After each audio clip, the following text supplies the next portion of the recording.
मैं एक दिन ख्वाब देखता हूँ कि वो वक्त आएगा जब पाकिस्तानी दुनिया में जाएंगे तो जिस तरह एक दफ़ा एक वक्त ऐसा था कि इंडोनेशिया और मलेशिया में मुसलमान ताजर जब गए तो लोगों ने उनका किरदार देख के, मुसलमान ताजरों का किरदार देख के लोग मुसलमान हो गए। इंशाल्लाह वो भी दिन आएगा जब हमारा पाकिस्तानियों का किरदार देख के लोग इस्लाम की तरफ आएंगे। मैंने अपनी जिंदगी के तजर्बे से और दुनिया को स्टडी करते हुए मैं अपने दीन की तरफ आहिस्ता आहिस्ता आता गया। और मैं जो बातें करता हूं वो मैं एक स्कॉलर की हैसियत से नहीं करता। वो इंसान जो अपने आप को बड़ा खुशकिस्मत समझता है कि अल्लाह एक अपना कभी किसी के ऊपर खास करम करता है तो उसको वो ईमान दे देता है। अल्लाह का जो सबसे बड़ा तोहफा, मैं अपने बेटों को भी ये बताता हूं कि अगर किसी जो सबसे बड़ी नेमत अल्लाह किसी को दे सकता है वो है ईमान की। बोलना नहीं है, वो है ईमान की। अगर ईमान इंसान को दे देता है, मेरी नज़र में, फिर से मैं एक स्कॉलर नहीं अपनी हैसियत से बात कर रहा हूं, वो इंसान को आज़ाद कर देता है। जो ईमान है वो सच्चा ईमान है ही वो जो एक इंसान को आज़ाद कर देता है। क्योंकि वही जब आप ला इलाहा इल्लल्लाह, आपके दिल में जब अल्लाह ईमान डाल देता है उसका मतलब ही कुछ और हो जाता है। बनिस्बत के हम दुनिया में मैंने बड़े मुसलमान देखे हैं, कलमा भी पढ़ते हैं, लेकिन वो उनको आज़ाद नहीं करता। कुरान की एक मैंने आयत पढ़ी थी कि ईमान वाला आदमी ईमान वाले आदमी को पहचान लेगा। वो कैसे पहचानेगा? मेरी नज़र में वो आज़ाद हो जाते हैं, वो अपनी नफ्स पे काबू पा जाते हैं, उनके खौफ दूर हो जाते हैं, वो लालच को कंट्रोल कर लेते हैं, पैसे को इस्तेमाल करना सीखते हैं, पैसे से इस्तेमाल नहीं होते। सबसे बड़ी बात कि वो सिवाय अल्लाह के किसी के सामने नहीं झुकते। जो खौफ का बुत मेरी नज़र में, मेरी जिंदगी के तजर्बे में, जो अल्लाह ने इंसान को अशरफुल मखलूकात बनाया, अजीम मखलूक, वो इसलिए अपनी परवाज नहीं कर सकता। सबसे बड़ा जो बुत जब वो नहीं तोड़ता वो है खौफ का बुत। मरने से मैं डरता हूं, मैं जालिम के सामने नहीं खड़ा होता। मैं नौकरी कर रहा हूं, मैं अपने ज़मीर के खिलाफ जाता हूं कि मेरी नौकरी ना चली जाए। मैं तो इसको भी शिर्क समझता हूं। जिधर आप अपने ज़मीर का सौदा करते हैं और राय हक से हटते हैं, मेरी नज़र में तो वो भी शिर्क है। पैसे की पूजा करना, पता है कि मैं चोरी कर रहा हूं, करप्शन कर रहा हूं, लेकिन मैं हर चीज़ जस्टिफाई कर लेता हूं कि जी मेरे घर में पैसा नहीं था इसलिए चोरी कर रहा हूं। मैंने तो ज़िंदगी में लोगों को हर चीज़ को जस्टिफाई करता देखा है। कत्ल को भी वो जस्टिफाई कर देते हैं, करप्शन को, कत्ल को, झूठ को, जना को, सब कुछ जस्टिफाई इंसान कर सकता है। तो जो ईमान होता है वो इंसान को बदल देता है। वो असल में इंसान का जो किबला है वो सही किबला आ जाता है, उसका डायरेक्शन जिंदगी का बदल जाता है। वो बजाय दुनिया में रहने के वो अपनी आखिरत की फिक्र करनी शुरू कर देता है, और वो फिर उसका कैरेक्टर भी बदलना शुरू हो जाता है। कभी भी इंसान का कैरेक्टर नहीं बदलता मेरी नज़र में, जब सिर्फ ईमान ही कैरेक्टर बदल सकता है इंसान का। तो ये मैं समझता हूँ सबसे बड़ी नेमत है अल्लाह की।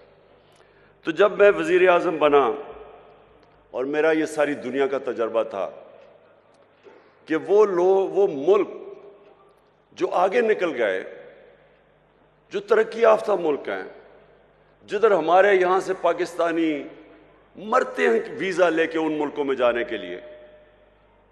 मैंने जब उन मुल्कों को स्टडी किया तो मेरे मोअज़्ज़ज़ मुशाइख, मैं इस नतीजे पे पहुंचा कि वो मदीना के रियासत के असूलों पे हमारे से ज्यादा करीब हैं।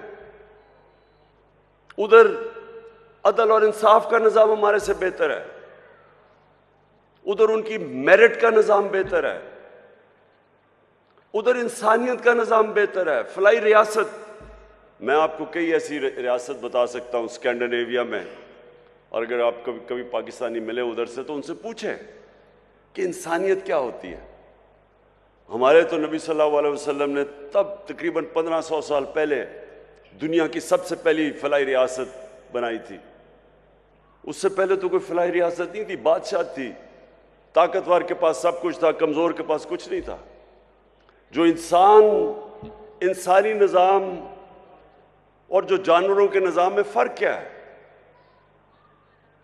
जानवरों के निज़ाम और इंसान में क्या फ़र्क है?